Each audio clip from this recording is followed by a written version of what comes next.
شروع اللہ کا نام لے کر جو بڑا مہربان نہایت رحم والا ہے۔ اور اگر ایک مدت معین تک ہم ان سے عذاب روک دیں تو کہیں گے کہ کون سی چیز عذاب کو روکے ہوئے ہے؟ دیکھو جس روز وہ ان پر واقع ہوگا پھر ٹلنے کا نہیں، اور جس چیز کا یہ مذاق اڑاتے ہیں وہ ان کو گھیر لے گی۔ اور اگر ہم انسان کو اپنے پاس سے نعمت بخشیں پھر اس سے اس کو چھین لے تو نا امید اور ناشکرا ہو جاتا ہے۔ اور اگر تکلیف پہنچنے کے بعد آسائش کا مزہ چکھائیں تو خوش ہو کر کہتا ہے کہ سب سختیاں مجھ سے دور ہو گئیں۔ بے شک وہ ہے ہی خوشی میں مست ہو جانے والا، بڑا فخر جتانے والا۔ ہاں جنہوں نے صبر کیا اور عمل نیک کیے یہی ہیں جن کے لیے بخشش اور اجر عظیم ہے۔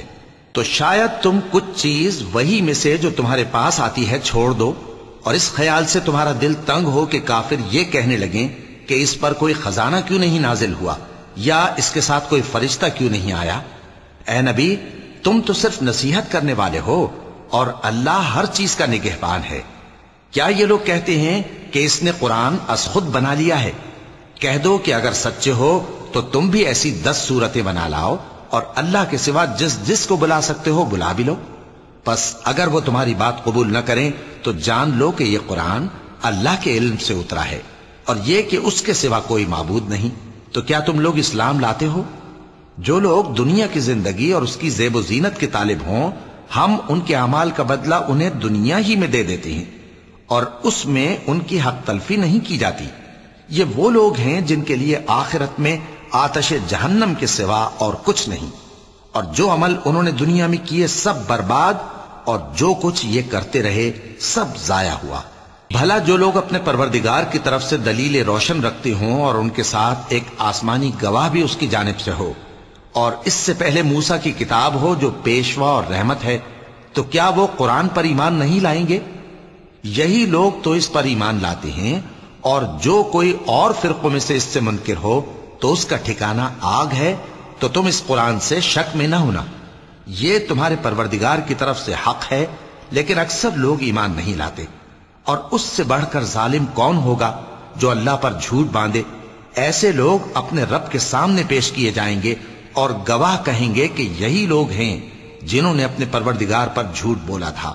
سن رکھو کہ ظالموں پر اللہ کی لعنت ہے، جو اللہ کے رستے سے روکتے اور اس میں کجی چاہتی ہیں، اور وہ آخرت کا بھی انکار کرتے ہیں۔ یہ لوگ زمین میں کہیں چھپ کر اللہ کو ہرا نہیں سکتے، اور نہ اللہ کے سوا کوئی ان کا حمایتی ہے۔ اے پیغمبر ان کو دگنا عذاب دیا جائے گا، کیونکہ یہ شدت کفر سے تمہاری بات نہیں سن سکتے تھے اور نہ تم کو دیکھ سکتے تھے۔ یہی ہیں جنہوں نے اپنے آپ کو خسارے میں ڈالا، اور جو کچھ یہ افترا کیا کرتے تھے ان سے جاتا رہا۔ بلا شبہ یہ لوگ آخرت میں سب سے زیادہ نقصان پانے والے ہیں۔ جو لوگ ایمان لائے اور عمل نیک کیے اور اپنے پروردگار کے آگے عاجزی کی، یہی صاحب جنت ہیں، ہمیشہ اس میں رہیں گے۔ دونوں فریقوں یعنی کافر و مومن کی مثال ایسی ہے جیسے ایک اندھا بہرا ہو اور ایک دیکھتا سنتا۔ بھلا دونوں کا حال یکساں ہو سکتا ہے؟ پھر تم سوچتے کیوں نہیں؟ اور ہم نے نوح کو ان کی قوم کی طرف بھیجا تو انہوں نے ان سے کہا کہ میں تم کو کھول کھول کر ڈر سنانے اور یہ پیغام پہنچانے آیا ہوں کہ اللہ کے سوا کسی کی عبادت نہ کرو، مجھے تمہاری نسبت دردناک عذاب کا خوف ہے۔ تو ان کی قوم کے سردار جو کافر تھے کہنے لگے کہ ہم تم کو اپنے ہی جیسا ایک آدمی دیکھتے ہیں، اور یہ بھی دیکھتے ہیں کہ تمہارے پیرو وہی لوگ ہوئے ہیں جو ہم میں ادنا درجے کے ہیں، اور وہ بھی سطحی رائے سے، اور ہم تم میں اپنے اوپر کسی طرح کی فضیلت نہیں دیکھتے بلکہ تمہیں جھوٹا خیال کرتے ہیں۔ فرمایا کہ اے قوم دیکھو تو اگر میں اپنے پروردگار کی طرف سے دلیل روشن رکھتا ہوں اور اس نے مجھے اپنے ہاں سے رحمت بخشی ہو جس کی حقیقت تم سے پوشیدہ ہو گئی ہے، تو کیا ہم اس کے لیے تمہیں مجبور کر سکتے ہیں جبکہ تم اس سے ناخوش ہو؟ اور اے قوم میں اس نصیحت کے بدلے تم سے مال و زر کا مطالبہ تو نہیں کرتا، میرا صلہ تو اللہ کے ذمے ہے، اور جو لوگ ایمان لائے ہیں میں ان کو نکالنے والا بھی نہیں ہوں، وہ تو اپنے پروردگار سے ملنے والے ہیں، لیکن میں دیکھتا ہوں کہ تم لوگ نادانی کر رہے ہو۔ اے میری قوم اگر میں ان کو نکال دوں تو اللہ کی گرفت سے بچانے کے لیے کون میری مدد کر سکتا ہے؟ بھلا تم غور کیوں نہیں کرتے؟ اور میں نہ تم سے یہ کہتا ہوں کہ میرے پاس اللہ کے خزانے ہیں، اور نہ یہ کہ میں غیب جانتا ہوں، اور نہ یہ کہتا ہوں کہ میں فرشتہ ہوں، اور نہ ان لوگوں کی نسبت جن کو تم حقارت کی نظر سے دیکھتے ہو یہ کہتا ہوں کہ اللہ ان کو بھلائی یعنی اعمال کی جزا نہیں دے گا۔ جو ان کے دلوں میں ہے اسے اللہ خوب جانتا ہے، اگر میں ایسا کہوں تو بے انصافوں میں ہو جاؤں۔ انہوں نے کہا کہ نوح، تم نے ہم سے جھگڑا تو کیا اور جھگڑا بھی بہت کیا، اب اگر تم سچے ہو تو جس چیز سے ہمیں ڈراتے ہو وہ ہم پر لا نازل کرو۔ نوح نے کہا کہ اس عذاب کو تو اللہ ہی چاہے گا تو نازل کرے گا، اور تم اللہ کو کسی طرح ہرا نہیں سکتے، اور اگر میں یہ چاہوں کہ تمہاری خیر خواہی کروں اور اللہ یہ چاہے کہ تمہیں گمراہ رہنے دے تو میری خیر خواہی تم کو کچھ فائدہ نہیں دے سکتی۔ وہی تمہارا پروردگار ہے اور تمہیں اسی کی طرف لوٹ کر جانا ہے۔ کیا یہ لوگ کہتے ہیں کہ اس پیغمبر نے قرآن اپنے دل سے بنا لیا ہے؟ کہہ دو کہ اگر میں نے دل سے بنا لیا ہے تو میرے گناہ کا وبال مجھ پر، اور جو گناہ تم کرتے ہو اس سے میں بری الذمہ ہوں۔ اور نوح کی طرف وحی کی گئی کہ تمہاری قوم میں جو لوگ ایمان لا چکے ان کے سوا اور کوئی ایمان نہیں لائے گا، تو جو کام یہ کر رہے ہیں ان کی وجہ سے غم نہ کھاؤ، اور ایک کشتی ہمارے حکم سے ہمارے سامنے بناؤ، اور جو لوگ ظالم ہیں ان کے بارے میں مجھ سے کچھ نہ کہنا، کیونکہ وہ ضرور غرق کر دیے جائیں گے۔ اور نوح نے کشتی بنانا شروع کر دی، اور جب ان کی قوم کے سردار ان کے پاس سے گزرتے تو ان سے تمسخر کرتے۔ وہ کہتے کہ اگر تم ہم سے تمسخر کرتے ہو تو جس طرح تم ہم سے تمسخر کرتے ہو اسی طرح ایک وقت ہم بھی تم سے تمسخر کریں گے، اور تم کو جلد معلوم ہو جائے گا کہ کس پر عذاب آتا ہے جو اسے رسوا کرے گا، اور کس پر ہمیشہ کا عذاب نازل ہوتا ہے۔ یہاں تک کہ جب ہمارا حکم آ پہنچا اور تنور جوش مارنے لگا تو ہم نے نوح کو حکم دیا کہ ہر قسم کے پالتو جانوروں میں سے جوڑا جوڑا یعنی ایک ایک نر اور ایک ایک مادہ لے لو، اور جس شخص کی نسبت حکم ہو چکا ہے کہ ہلاک ہو جائے گا اس کو چھوڑ کر اپنے گھر والوں کو اور جو ایمان لایا ہو اس کو کشتی میں سوار کر لو۔ اور ان کے ساتھ ایمان بہت ہی کم لوگ لائے تھے۔ نوح نے کہا کہ اللہ کا نام لے کر کہ اسی کے کرم سے اس کا چلنا اور ٹھہرنا ہے، اس میں سوار ہو جاؤ، بے شک میرا پروردگار بخشنے والا ہے، مہربان ہے۔ اور وہ ان کو لے کر طوفان کی لہروں میں چلنے لگی۔ لہریں کیا تھیں؟ گویا پہاڑ تھے۔ اس وقت نوح نے اپنے بیٹے کو جو کشتی سے الگ تھا پکارا کہ بیٹا ہمارے ساتھ سوار ہو جا اور کافروں میں شامل نہ ہو۔ اس نے کہا کہ میں ابھی پہاڑ سے جا لگوں گا، وہ مجھے پانی سے بچا لے گا۔ فرمایا کہ آج اللہ کے عذاب سے کوئی بچانے والا نہیں اور نہ کوئی بچ سکتا ہے مگر وہی جس پر اللہ رحم کرے۔ اتنے میں دونوں کے درمیان لہر حائل ہو گئی اور وہ ڈوب کر رہ گیا، اور حکم دیا گیا کہ اے زمین اپنا پانی نگل جا اور اے آسمان تھم جا، اور پانی خشک ہو گیا اور کام تمام کر دیا گیا، اور کشتی کوہ جودی پر جا ٹھہری، اور کہہ دیا گیا کہ بے انصاف لوگوں پر لعنت۔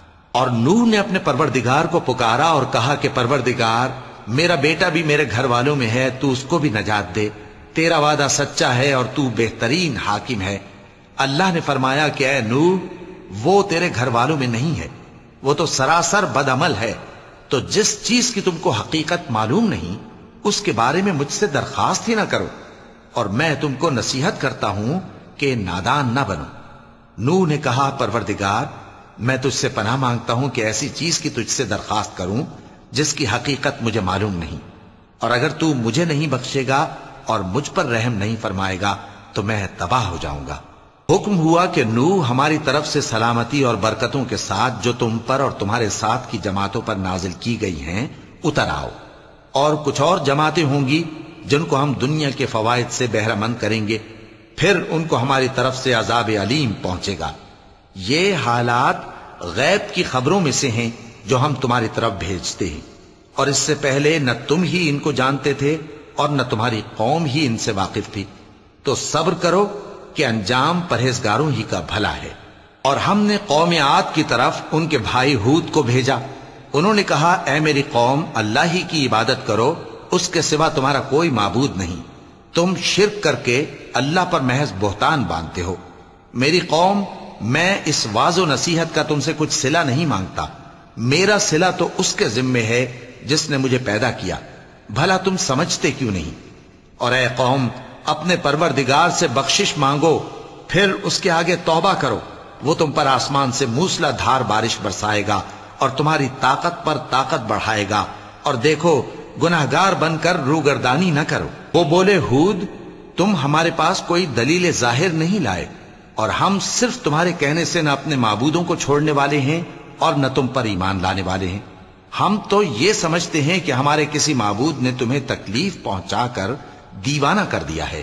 انہوں نے کہا کہ میں اللہ کو گواہ کرتا ہوں اور تم بھی گواہ رہو کہ جن کو تم اللہ کا شریک بناتے ہو میں ان سے بیزار ہوں، یعنی جن کی اللہ کے سوا عبادت کرتے ہو، تو تم سب مل کر میرے بارے میں جو تدبیر کرنی چاہو کر لو اور مجھے مہلت نہ دو۔ میں اللہ پر جو میرا اور تمہارا سب کا پروردگار ہے بھروسہ رکھتا ہوں۔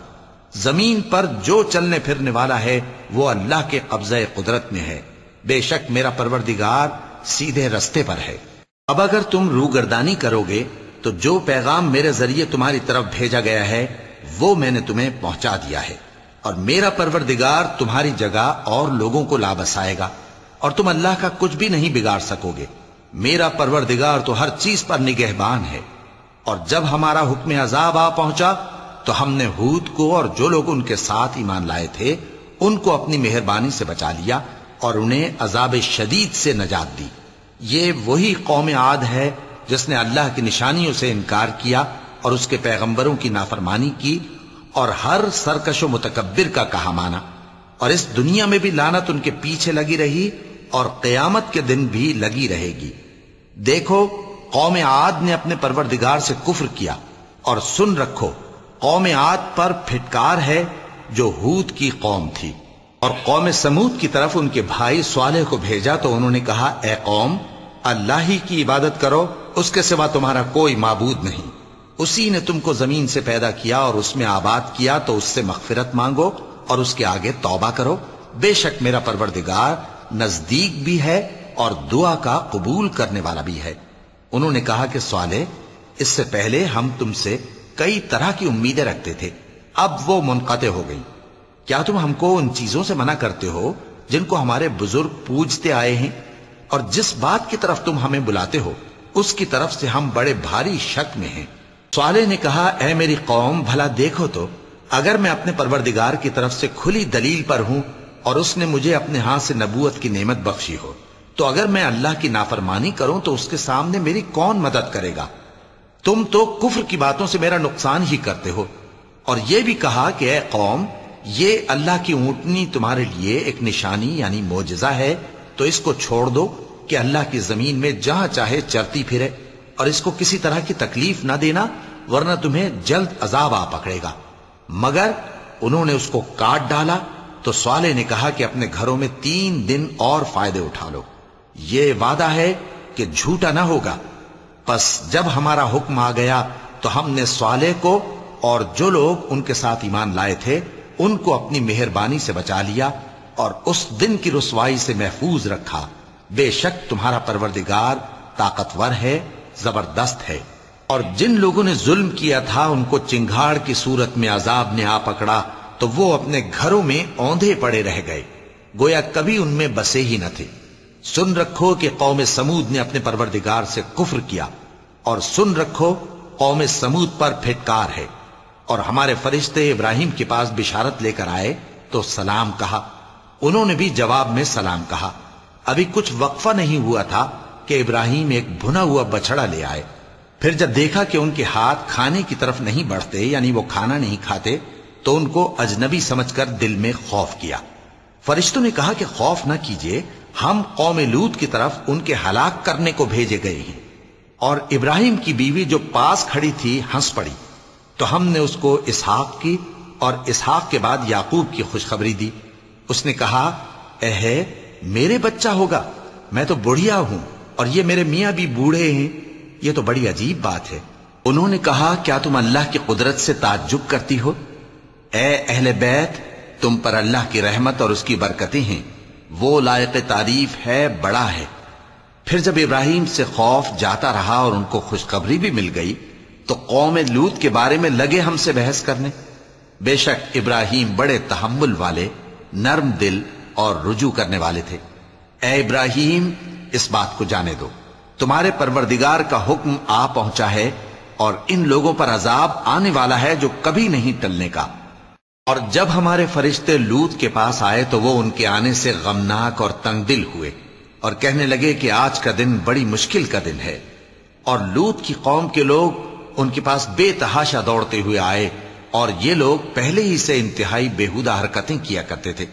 لوط نے کہا کہ اے بھائیو، یہ جو میری قوم کی لڑکیاں ہیں یہ تمہارے لیے جائز اور پاک ہیں، تو اللہ سے ڈرو اور میرے مہمانوں کے بارے میں مجھے بے آبرو نہ کرو۔ کیا تم میں کوئی بھی شائستہ آدمی نہیں؟ وہ بولے، تم کو معلوم ہے کہ تمہاری ان بیٹیوں کی ہمیں کچھ حاجت نہیں، اور جو ہماری غرض ہے اسے تم خوب جانتے ہو۔ لوط نے کہا، اے کاش مجھ میں تمہارے مقابلے کی طاقت ہوتی، یا میں کسی مضبوط قلعے میں پناہ لے لیتا۔ فرشتوں نے کہا، اے لوط، ہم تمہارے پروردگار کے فرشتے ہیں، یہ لوگ ہرگز تم تک نہیں پہنچ سکیں گے، تو کچھ رات رہے سے اپنے گھر والوں کو لے کر چل دو، اور تم میں سے کوئی شخص پیچھے مڑ کر نہ دیکھے مگر تمہاری بیوی کے جو آفت ان پر پڑنے والی ہے وہی اس پر بھی پڑے گی۔ ان کے عذاب کے وعدے کا وقت صبح ہے، اور کیا صبح کچھ دور ہے؟ پھر جب ہمارا حکم آیا ہم نے اس بستی کو الٹ کر نیچے اوپر کر دیا اور ان پر پتھر کی تہ بتہ کنکریاں برسائیں جن پر تمہارے پروردگار کے ہاں سے نشان کیے ہوئے تھے، اور وہ بستی ان ظالموں سے کچھ دور نہیں۔ اور مدین کی طرف ان کے بھائی شعیب کو بھیجا تو انہوں نے کہا کہ اے قوم، اللہ ہی کی عبادت کرو کہ اس کے سوا تمہارا کوئی معبود نہیں، اور ناپ اور تول میں کمی نہ کیا کرو، میں تو تم کو آسودہ حال دیکھتا ہوں، اور اگر تم ایمان نہ لاؤ گے تو مجھے تمہارے بارے میں ایک ایسے دن کے عذاب کا خوف ہے جو تم کو گھیر کر رہے گا۔ اور اے میری قوم، ناپ اور تول انصاف کے ساتھ پوری پوری کیا کرو، اور لوگوں کو ان کی چیزیں کم نہ دیا کرو، اور زمین میں خرابی کرتے نہ پھرو۔ اگر تم کو میرے کہنے کا یقین ہو تو اللہ کا دیا ہوا نفع ہی تمہارے لیے بہتر ہے، اور میں تمہارا نگہبان نہیں ہوں۔ انہوں نے کہا، اے شعیب، کیا تمہاری نماز تمہیں یہ سکھاتی ہے کہ جن کو ہمارے باپ دادا پوجتے آئے ہیں ہم ان کو ترک کر دیں، یا اپنے مال میں تصرف کرنا چاہیں تو نہ کریں؟ تم تو بڑے نرم دل اور بڑے سیدھے ہو۔ انہوں نے کہا کہ اے قوم، دیکھو تو اگر میں اپنے پروردگار کی طرف سے دلیل روشن پر ہوں اور اس نے اپنے ہاں سے مجھے نیک روزی دی ہو تو کیا میں اپنا فرض ادا نہ کروں؟ اور میں نہیں چاہتا کہ جس بات سے میں تمہیں منع کروں خود اس کو کرنے لگوں۔ میں تو جہاں تک مجھ سے ہو سکے تمہارے معاملات کی اصلاح چاہتا ہوں، اور اس بارے میں مجھے توفیق کا ملنا اللہ ہی کے فضل سے ہے۔ میں اسی پر بھروسہ رکھتا ہوں اور اسی کی طرف رجوع کرتا ہوں۔ اور اے قوم، میری مخالفت تم سے کوئی ایسا کام نہ کرا دے کہ جیسی مصیبت نوح کی قوم یا ہود کی قوم یا صالح کی قوم پر واقع ہوئی تھی ویسی ہی مصیبت تم پر واقع ہو۔ اور لوط کی قوم کا زمانہ تو تم سے کچھ دور نہیں، اور اپنے پروردگار سے بخشش مانگو اور اس کے آگے توبہ کرو، بے شک میرا پروردگار بڑا مہربان ہے، بہت محبت کرنے والا ہے۔ انہوں نے کہا کہ شعیب، تمہاری بہت سی باتیں ہماری سمجھ میں نہیں آتی، اور ہم دیکھتے ہیں کہ تم ہم میں کمزور بھی ہو، اور اگر تمہارے بھائی بند نہ ہوتے تو ہم تم کو سنسار کر دیتے، اور تم ہم پر کسی طرح بھی غالب نہیں ہو۔ انہوں نے کہا کہ اے قوم، کیا میرے بھائی بندوں کا دباؤ تم پر اللہ سے زیادہ ہے، اور اس کو تم نے پیٹھ پیچھے ڈال رکھا ہے؟ میرا پروردگار تو تمہارے سب اعمال کا احاطہ کیے ہوئے ہے۔ اور اے قوم، تم اپنی جگہ کام کیے جاؤ، میں اپنی جگہ کام کیے جاتا ہوں۔ تم کو ان قریب معلوم ہو جائے گا کہ رسوا کرنے والا عذاب کس پر آتا ہے اور جھوٹا کون ہے۔ اور تم بھی انتظار کرو، میں بھی تمہارے ساتھ انتظار کرتا ہوں۔ اور جب ہمارا حکم آ پہنچا تو ہم نے شعیب کو اور جو لوگ ان کے ساتھ ایمان لائے تھے ان کو تو اپنی رحمت سے بچا لیا، اور جو ظالم تھے ان کو چنگھاڑ نے آ دبوچا، تو وہ اپنے گھروں میں اوندھے پڑے رہ گئے، گویا ان میں کبھی بسے ہی نہ تھے۔ سن رکھو کہ مدین پر ویسی ہی پھٹکار ہے جیسی سمود پر پھٹکار تھی۔ اور ہم نے موسیٰ کو اپنی نشانیاں اور دلیل روشن دے کر بھیجا فرعون اور اس کے سرداروں کی طرف، تو وہ فرعون ہی کے حکم پر چلتے رہے، حالانکہ فرعون کا حکم درست نہیں تھا۔ وہ قیامت کے دن اپنی قوم کے آگے آگے چلے گا، پھر ان کو دوزخ میں جا اتارے گا، اور جس مقام پر وہ اتارے جائیں گے وہ برا ہے۔ اور اس جہان میں بھی لعنت ان کے پیچھے لگا دی گئی، اور قیامت کے دن بھی پیچھے لگی رہے گی۔ جو انعام ان کو ملا ہے برا ہے۔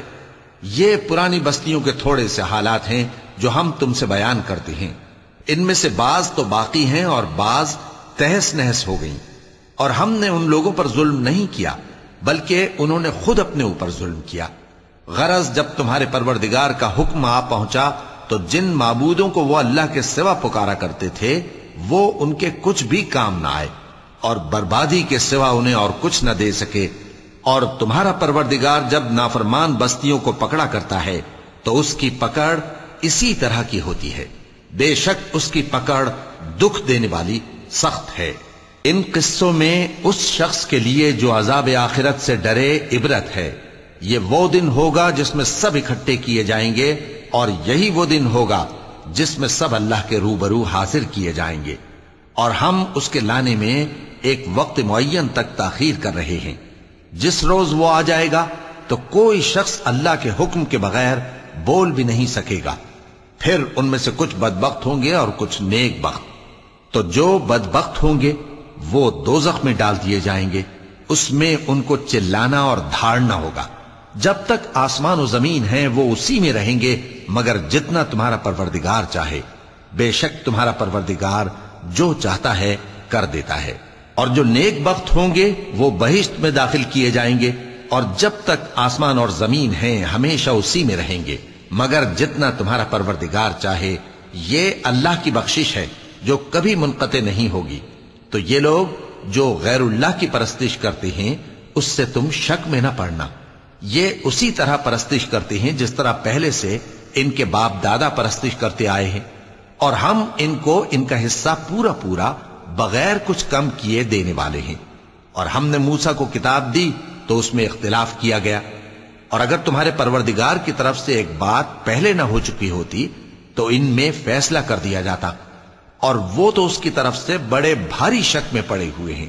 اور تمہارا پروردگار ان سب کو قیامت کے دن ان کے اعمال کا پورا پورا بدلہ دے گا۔ بے شک جو عمل یہ کرتے ہیں وہ اس سے واقف ہے۔ تو اے پیغمبر، جیسا تم کو حکم ہوتا ہے اس پر تم اور جو لوگ تمہارے ساتھ تائب ہوئے ہیں قائم رہو، اور حد سے تجاوز نہ کرنا، وہ تمہارے سب اعمال کو دیکھ رہا ہے۔ اور مسلمانوں، جو لوگ ظالم ہیں ان کی طرف مائل نہ ہونا، نہیں تو تمہیں بھی دوزخ کی آگ آ لپٹے گی، اور اللہ کے سوا تمہارے کوئی دوست نہیں ہوں گے، پھر تمہیں کوئی مدد بھی نہ ملے گی۔ اور دن کے دونوں سروں یعنی صبح اور شام کے اوقات میں اور رات کی چند ساعتوں میں نماز پڑھا کرو، کچھ شک نہیں کہ نیکیاں گناہوں کو دور کر دیتی ہیں۔ یہ ان کے لیے نصیحت ہے جو نصیحت قبول کرنے والے ہیں۔ اور صبر کیے رہو کہ اللہ نیکوکاروں کا اجر ضائع نہیں کرتا۔ تو جو امتیں تم سے پہلے گزر چکی ہیں ان میں ایسے ہوش مند کیوں نہ ہوئے جو ملک میں خرابی کرنے سے روکتے؟ ہاں، ایسے تھوڑے سے تھے جن کو ہم نے ان میں سے نجات بخشی، اور جو ظالم تھے وہ انہی باتوں کے پیچھے لگے رہے جن میں عیش و آرام تھا، اور وہ گناہوں میں ڈوبے ہوئے تھے۔ اور تمہارا پروردگار ایسا نہیں ہے کہ بستیوں کو جبکہ وہاں کے باشندے نیکوکار ہوں از راہ ظلم تباہ کر دے۔ اور اگر تمہارا پروردگار چاہتا تو تمام لوگوں کو ایک ہی جماعت کر دیتا، اور وہ برابر اختلاف کرتے رہیں گے، مگر جن پر تمہارا پروردگار رحم فرمائے۔ اور اسی لیے اس نے ان کو پیدا کیا ہے، اور تمہارے پروردگار کا قول پورا ہو گیا کہ میں دوزخ کو جنوں اور انسانوں سب سے بھر دوں گا۔ اور اے نبی اور پیغمبروں کے وہ سب حالات جو ہم تم سے بیان کرتے ہیں ان سے ہم تمہارے دل کو جمائے رکھتے ہیں، اور ان حالات میں تمہارے پاس حق پہنچ گیا، اور یہ مومنوں کے لیے نصیحت اور عبرت ہے۔ اور جو لوگ ایمان نہیں لائے ان سے کہہ دو کہ تم اپنی جگہ عمل کیے جاؤ، ہم اپنی جگہ عمل کیے جاتے ہیں، اور نتیجہ اعمال کا تم بھی انتظار کرو، ہم بھی انتظار کرتے ہیں۔ اور آسمانوں اور زمین کی چھپی چیزوں کا علم اللہ ہی کو ہے، اور تمام معاملات اسی کی طرف رجوع کیے جائیں گے، تو اسی کی عبادت کرو اور اسی پر بھروسہ رکھو۔ اور جو کچھ تم لوگ کر رہے ہو تمہارا پروردگار اس سے بے خبر نہیں۔ شروع اللہ کا نام لے کر جو بڑا مہربان نہایت رحم والا ہے۔ الف لام را، یہ کتاب روشن کی آیتیں ہیں. ہم نے اس قرآن کو عربی میں نازل کیا ہے تاکہ تم لوگ سمجھ سکو. اے پیغمبر، ہم اس قرآن کے ذریعے سے جو ہم نے تمہاری طرف بھیجا ہے تمہیں ایک نہایت اچھا قصہ سناتے ہیں، اور تم اس سے پہلے بے خبر تھے. جب یوسف نے اپنے والد سے کہا کہ ابا، میں نے خواب میں 11 ستاروں اور سورج اور چاند کو دیکھا ہے، دیکھتا کیا ہوں کہ وہ مجھے سجدہ کر رہے ہیں. انہوں نے کہا کہ بیٹا، اپنے خواب کا ذکر اپنے بھائیوں سے نہ کرنا، نہیں تو وہ تمہارے حق میں کوئی چال چلیں گے. کچھ شک نہیں کہ شیطان انسان کا کھلا دشمن ہے، اور اسی طرح اللہ تمہیں برگزیدہ و ممتاز کرے گا اور خواب کی باتوں کی تعبیر کا علم سکھائے گا.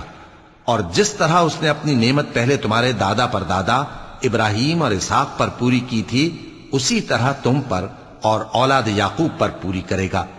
بے شک تمہارا پروردگار سب کچھ جاننے والا ہے، حکمت والا ہے. ہاں، یوسف اور ان کے بھائیوں کے قصے میں پوچھنے والوں کے لیے بہت سی نشانیاں ہیں.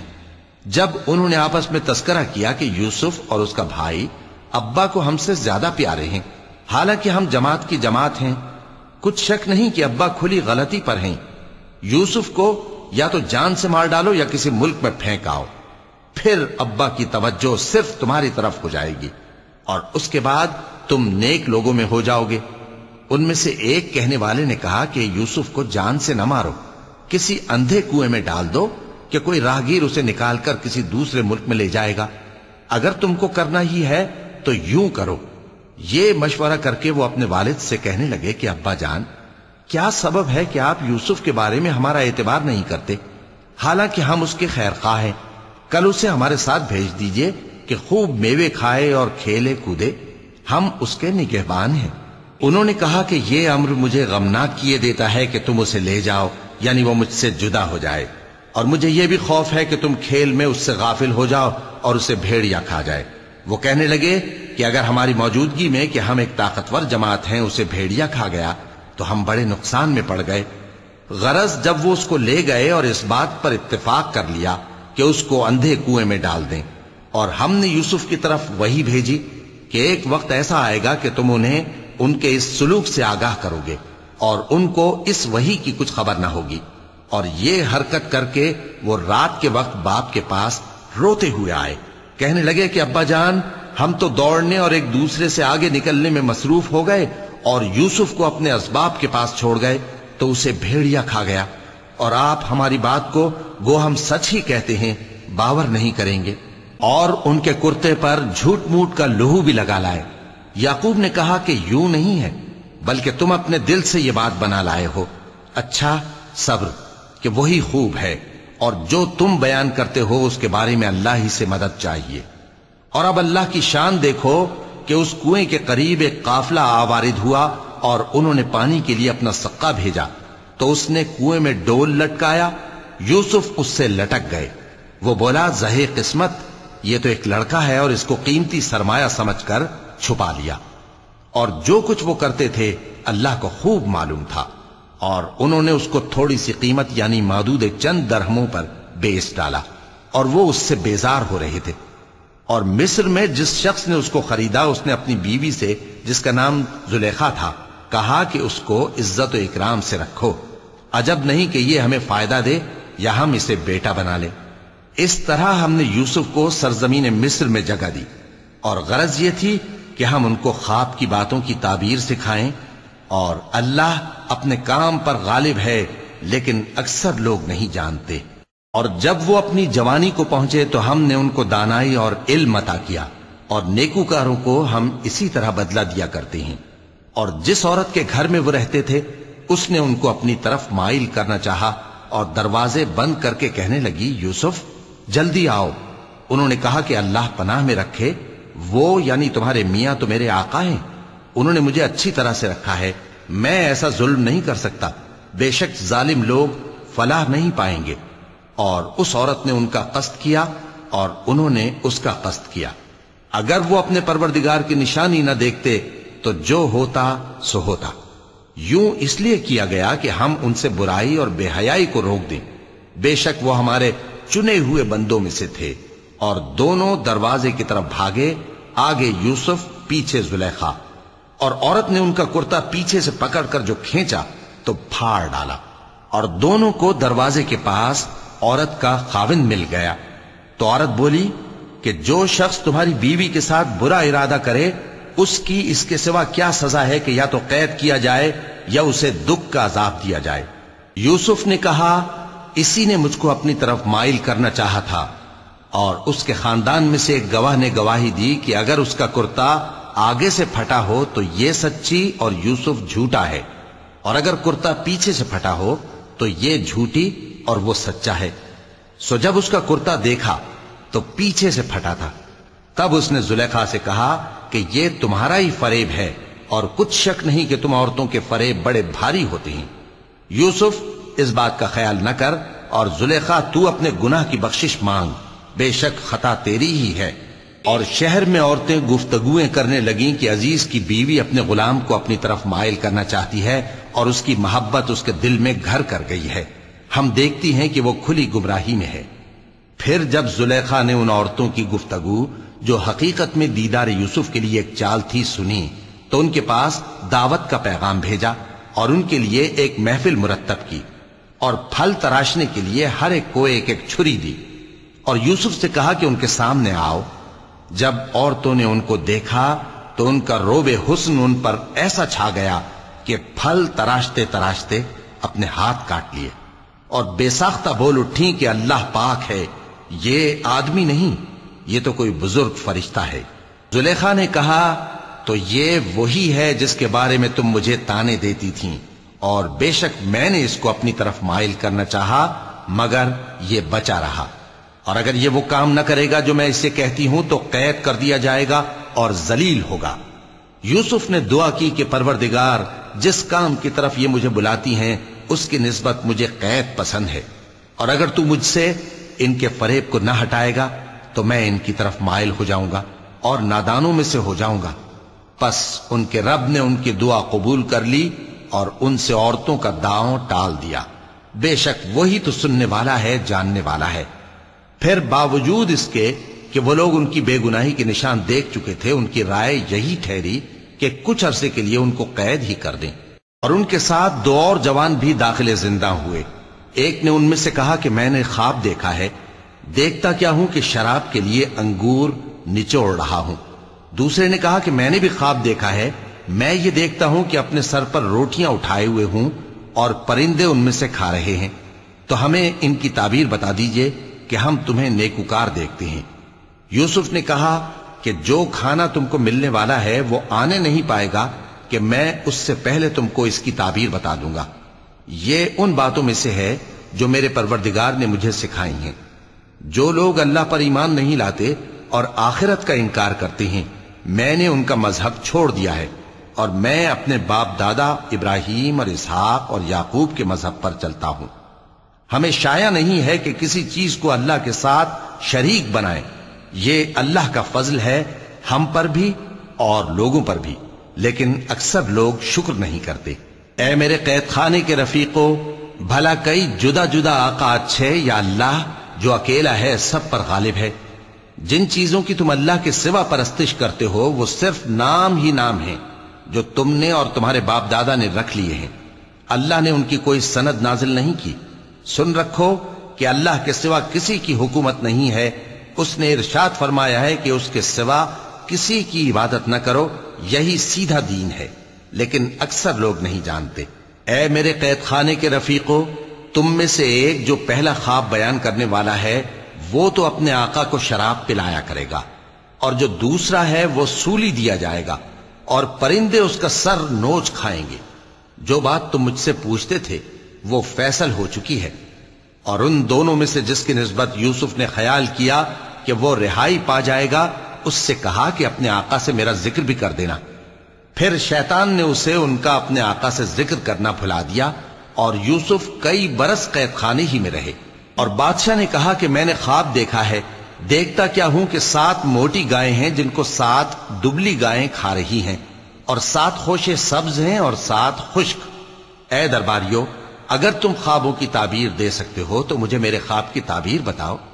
انہوں نے کہا یہ خواب تو پریشان خیالی سے ہیں، اور ہمیں ایسے خوابوں کی تعبیر نہیں آتی، اور وہ شخص جو دونوں قیدیوں میں سے رہائی پا گیا تھا اور جسے مدت کے بعد وہ بات یاد آ گئی، بول اٹھا کہ میں آپ کو اس کی تعبیر لا بتاتا ہوں، مجھے قید خانے جانے کی اجازت دیجئے۔ غرض وہ یوسف کے پاس آیا اور کہنے لگا، یوسف، اے بڑے سچے یوسف، ہمیں اس خواب کی تعبیر بتائیے کہ 7 موٹی گایوں کو 7 دبلی گائیں کھا رہی ہیں، اور 7 خوشے سبز ہیں اور 7 سوکھے، تاکہ میں لوگوں کے پاس واپس جا کر تعبیر بتاؤں۔ عجب نہیں کہ وہ تمہاری قدر جانے۔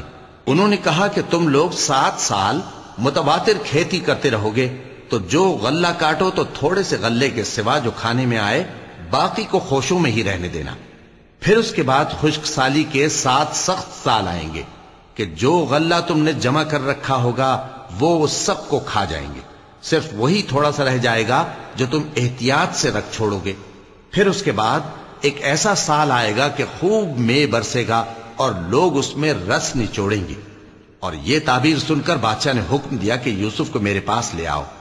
سو جب قاصد ان کے پاس گیا تو انہوں نے کہا کہ اپنے آقا کے پاس واپس جاؤ اور اس سے پوچھو کہ ان عورتوں کا کیا حال ہے جنہوں نے اپنے ہاتھ کاٹ لیے تھے، بے شک میرا پروردگار ان کے فریب سے خوب واقف ہے۔ صدق اللہ العظیم۔